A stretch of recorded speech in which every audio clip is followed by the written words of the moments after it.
الحمد لله رب العالمين والصلاة والسلام على أشرف الأنبياء والمرسلين نبينا محمد وعلى آله وصحبه أجمعين ومن تبعهم بإحسان إلى يوم الدين وبعد.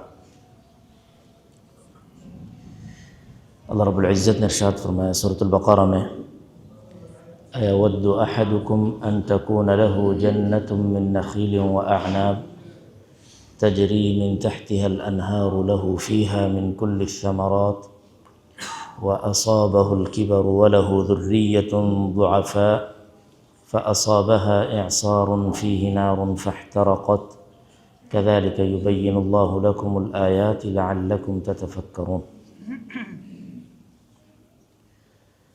کیا تم میں سے کوئی چاہتا ہے کہ اس کے باغ ہو، اس کا باغ ہو کھجوروں کا، انگوروں کا، اس کے نیچے سے نہریں بہتی ہوں، ہر طرح کا پھل اسے میسر ہو، اور وہ بڑھاپے کو پہنچ جائے، اس کی اولاد کمزور ہو، چھوٹی ہو، آندھی آتی ہے، اس میں آگ ہے اور وہ اس باغ کو جلا دیتی ہے. کیا تم میں سے کوئی اس بات کو پسند کرتا ہے؟ ابن عمر رضی اللہ تعالیٰ بلکہ حضرت عمر رضی اللہ تعالی عنہ صحابہ کرام سے سوال کرتے ہیں کہ اس آیت کی تفسیر کیا ہے؟ کہتے ہیں کہ اللہ ورسولہ اعلم. ابن عباس رضی اللہ تعالی عنہ جواب دیتے ہیں کہ ضربت مثلا لعمل، ایک عمل کی مثال بیان فرمائی گئی ہے.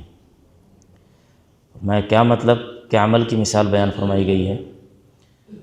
کہا کہ وہ شخص جو نیک عمل کرتا ہے اور پھر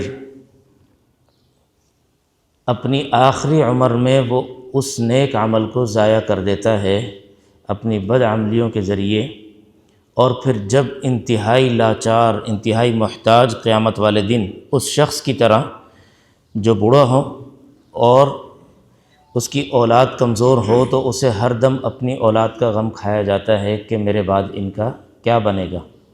تو بالکل اس شخص کی طرح لاچار قیامت کے دن اس کے نیک اعمال ہونے کے باوجود وہ سارے ضائع ہو چکے ہوں گے اس باغ کے مانند جس سے آندھی نے جلا دیا. کیوں ضائع ہوئے ہوں گے؟ ہم اتنی محنت کریں کہ رمضان المبارک کا مہینہ آتا ہے، صبح سے شام تک کھانے پینے کو چھوڑتے ہیں، راتوں کو قیام کرتے ہیں اور دیگر نیک اعمال کر رہے ہوتے ہیں. کیا یہ بھی ضائع ہو سکتا ہے؟ بالکل یہ بھی ضائع ہو سکتا ہے. اسی لیے ہر مسلمان کو یہ فکر کرنی چاہیے کہ وہ کون سے امور ہیں، کون سے اعمال ہیں جو ہمارے نیک اعمال کو ضائع کر دیتے ہیں. جیسے کہ حذیفہ رضی اللہ تعالی عنہ نبی صلی اللہ علیہ وسلم سے فرماتے ہیں کہ لوگ خیر کے بارے میں سوال کیا کرتے تھے، میں شر کے بارے میں سوال کرتا تھا کہ کہیں یہ شر مجھے پہنچ نہ جائے، کہیں میں اس شر میں مبتلا نہ ہو جاؤں. تو ہمیں جاننا چاہیے کہ کون سے ایسے اعمال ہیں جو ہمارے نیک اعمال کو ضائع کر دیتے ہیں. سب سے پہلے سب سے برا عمل وہ شرک کا ہے. شرک انسان کے سارے نیک اعمال کو ضائع کر دیتا ہے. جیسا کہ اللہ تعالیٰ نے نبی صلی اللہ علیہ وسلم کو بھی ارشاد فرمایا کہ لئن اشرکت لیحبطن عملک، اگر آپ بھی شرک کریں تو آپ کے عمل بھی برباد ہو جائیں گے. پھر اس کے بعد شرک خفی، شرک اصغر، چھوٹا شرک جسے ریاکاری سے ہم جانتے ہیں. نبی صلی اللہ علیہ وسلم نے ارشاد فرمایا اخوف ما اخاف علیکم الشرک الاصغر، کہ سب سے زیادہ مجھے جس چیز کا خطرہ ڈر ہے تم پر وہ ہے شرک اصغر.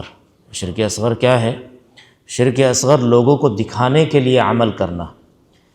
روزہ یہ واحد عمل ہے کہ جس میں کوئی یہ نہیں جانتا کہ سامنے والا روزے سے ہے یا نہیں. نماز پڑھ رہا ہے، اس کو نماز کی وہ حرکات کرتے ہوئے دیکھتا ہے اور جانتا ہے کہ یہ نماز پڑھ رہا ہے. لیکن روزہ مجھے نہیں معلوم کہ سامنے والے نے شاید کہ روزہ رکھا یا نہیں رکھا، کچھ کھایا یا نہیں کھایا. لیکن اس میں بھی اگر انسان ریاکاری کہ ہم نے اتنے بڑے بڑے روزے رکھے، ہم نے روزہ اس انداز میں رکھے، کہ لوگوں کو بتانا، تو یہ نیک عمل کو ضائع کر دیتا ہے۔ اللہ رب العزت یقول اللہ یوم القیامۃ اذا جزی الناس باعمالہم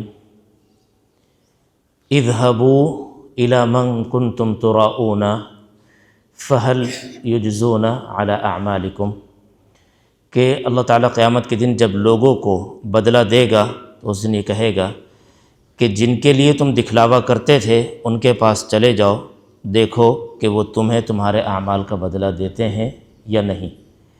تو شرک اصغر، ریاکاری، یہ بھی نیک اعمال کو برباد کر دیتا ہے۔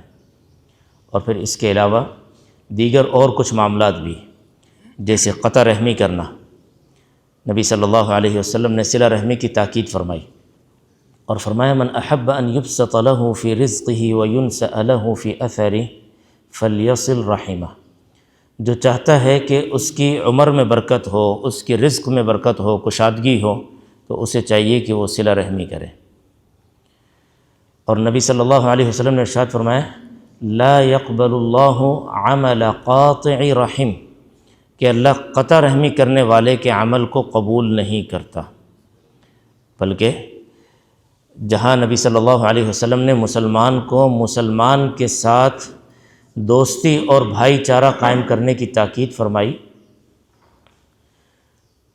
المؤمن للمؤمن کالبنیان یشد بعضہ بعضا، کہ مومن مومن کے لیے ایک عمارت کی مانند ہے، ایک دوسرے کو مضبوط کر رہے ہوتے ہیں۔ وہیں نبی صلی اللہ علیہ وسلم نے یہ بھی ارشاد فرمایا لا يدخل الجنت قاطع، لا يدخل الجنت قاطع۔ وہیں نبی صلی اللہ علیہ وسلم نے یہ بھی ارشاد فرمایا کہ پیر اور جمعرات کو اعمال اللہ کی طرف پیش کیے جاتے ہیں، اللہ کی طرف اٹھائے جاتے ہیں اور اللہ کی بارگاہ میں پیش کیے جاتے ہیں، سوائے اس شخص کے جس کے دل میں اپنے مسلمان بھائی کے لیے نفرت اور دشمنی ہے، تو اس کے بارے میں کہا جاتا ہے انظروا هذین حتی یصطلحا، انہیں چھوڑ دو یہاں تک کہ یہ صلح کر لیں۔ یعنی اگر وہ صلح نہیں کرتے تو پھر ان کے عمل جو ہے وہ اللہ کی بارگاہ میں قبول نہیں ہوتے۔ اور اسی طرح ہم لوگوں کے سامنے تو اچھے عمل کرتے ہیں، لوگوں کے سامنے ہم احتیاط کریں گے، کوئی بری بات نہ ہو، کوئی برے اعمال نہ ہو، اچھا بن کے پیش بھی کرتے ہیں،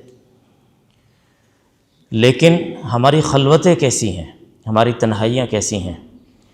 نبی صلی اللہ علیہ وسلم نے ارشاد فرمایا لَأَعْلَمَنَّ أَقْوَامًا يَأْتُونَ يَوْمَ الْقِيَامَةِ بِحَسَنَاتٍ أَمْثَالِ جِبَالِ تِہَامَةٍ، میں ایسے لوگوں کو جانتا ہوں کہ جو قیامت کے دن تہامہ پہاڑ جتنی نیکیاں لے کے آئیں گے، فَيَجْعَلُهَا اللَّهُ هَبَاءً مَنْثُورًا، اللہ تعالیٰ اسے ذرات کی طرح اڑا دے گا۔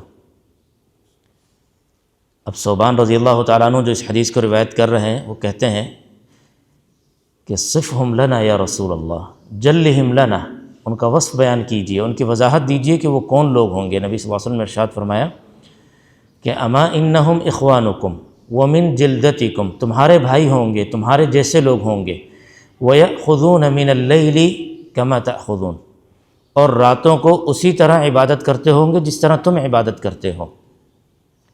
یعنی وہ برے لوگ نہیں ہوں گے، لیکن فرمایا کہ وَلَكِنَّهُمْ أَقْوَامٌ إِذَا خَلَوْا بِمَحَارِمِ اللَّهِ انْتَهَكُوهَا، کہ یہ وہ لوگ ہوں گے کہ جو اللہ کی حرمتوں کے ساتھ جب تنہائیوں میں ملتے ہیں تو پھر اللہ کی حرمتوں کو پامال کرتے ہیں۔ یعنی ظاہری طور پہ لوگوں کے سامنے وہ نیک عمل کرنے والے ہیں، لیکن جب اکیلے میں ہوتے ہیں تو پھر اللہ کی حرمتوں کو پامال کرتے ہیں۔ اور اب آج کے دور میں خاص طور پہ ہمارے پاس، ہم میں سے ہر ایک کے پاس ڈیوائس، اسکرین موجود ہے، اور جب انسان الگ ہوتا ہے تو پھر وہ سارے کے سارے پردے، ساری کی ساری رکاوٹیں اس سے دور ہو جاتی ہیں کہ جو لوگوں کے سامنے اسے روک رہی ہوتی ہیں کہ وہ کوئی گناہ کا کام کرے، کوئی غلط چیز دیکھے۔ تو یاد رکھیے تنہائیوں کے گناہ انسان کے نیک اعمال چاہے پہاڑ جتنے کیوں نہ ہوں وہ ضائع ہو جاتے ہیں۔ یہ تنہائیوں کے گناہ نیک اعمال کو ضائع کر دیتے ہیں، اور ان میں سے، ان اعمال میں سے جو آپ کے نیک عمل کو برباد کر سکتے ہیں حسد۔ نبی صلی اللہ علیہ وسلم نے ارشاد فرمایا ایاکم والحسد فإن الحسد یأکل الحسنات کما تأکل النار الحطب۔ حسد سے بچو، اس لیے کہ حسد نیکیوں کو اس طرح سے کھا جاتا ہے جس طرح سے آگ لکڑیوں کو کھا جاتی ہے۔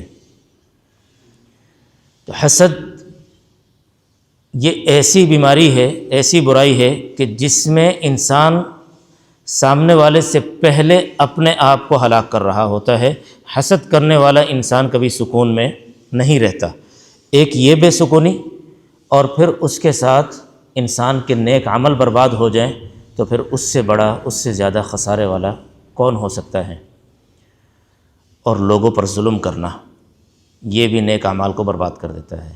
انسان بہت زیادہ تقوی والا، بہت زیادہ، خیر بظاہر ہم یہ کہہ سکتے ہیں، اس لیے کہ تقوی کا معنی یہ ہے کہ اللہ کی نافرمانی سے بچنا، تو وہ صرف اور صرف عبادات میں نہیں ہے، بلکہ مسلمان اپنی زندگی کے ہر شعبے میں مسلمان ہوتا ہے، چاہے وہ عبادات ہوں، معاملات ہوں، مسجد ہو، گھر ہو، بازار ہو۔ انسان بظاہر نیک اعمال کرتا ہے، لیکن نبی صلی اللہ علیہ وسلم نے فرمایا تدرون ما المفلس، تم جانتے ہو کہ مفلس کون ہے؟ صحابہ کرام نے عرض کیا اللہ کے رسول، جس کے پاس دنیا نہیں، پیسہ نہیں، مفلس ہے، تنگ دست ہے۔ فرمایا کہ میری امت کا مفلس وہ ہے کہ جو قیامت کے دن نماز، صدقہ، روزہ یہ اعمال لے کے آئے گا، لیکن وہ آئے گا اس نے اس پر ظلم کیا ہوگا، اسے مارا ہوگا، اسے گالی دی ہوگی، اس کا خون بہایا ہوگا، اس کی عزت کے در پہ ہوگا، قیامت کے دن آئے گا، اور پھر اس دن لا بیع فیہ ولا خلۃ ولا شفاعہ، نہ خرید و فروخت ہے اور نہ ہی دوستی ہے، نہ ہی سفارش۔ دنیا میں یہی تین چیزیں کام آتی ہیں۔ میرا معاملہ کہیں پھنس جائے کورٹ کچہری میں، تو میں اگر خود میرے جاننے والے ہوتے ہیں تو میں جا کے اپنا کام نکلوا لیتا ہوں، نہیں ہوتے تو پھر میں کسی اور کا واسطہ استعمال کرتا ہوں کہ ہاں بھی کہ تمہارے جاننے والے ہیں، تو واسطہ نکل آئے تو پھر اس کے ذریعے میں اپنا کام نکلوا لیتا ہوں، نہیں تو میں دنیاوی مال کے ذریعے اپنا کام نکلواتا ہوں۔ اس دن لا بیع فیہ ولا خلۃ ولا شفاعہ۔ اب کیا ہوگا؟ اب اس کے نیک اعمال ان حقداروں میں تقسیم کر دیے جائیں گے، اور پھر ابھی بھی حقدار باقی ہیں، ان کے گناہ اٹھائے جائیں گے اور اس شخص کے سر پر ڈال دیے جائیں گے اور اسے منہ کے بل جہنم میں ڈال دیا جائے گا، یعنی وہ سارے کے سارے اعمال ضائع ہو جائیں گے۔ ابو مسعود انصاری رضی اللہ تعالی عنہ فرماتے ہیں، کہتے ہیں کہ میں اپنے غلام کو مار رہا تھا۔ غلام، آپ جانتے ہیں غلام کون ہوتا تھا؟ آج غلام کا تصور نہیں ہے۔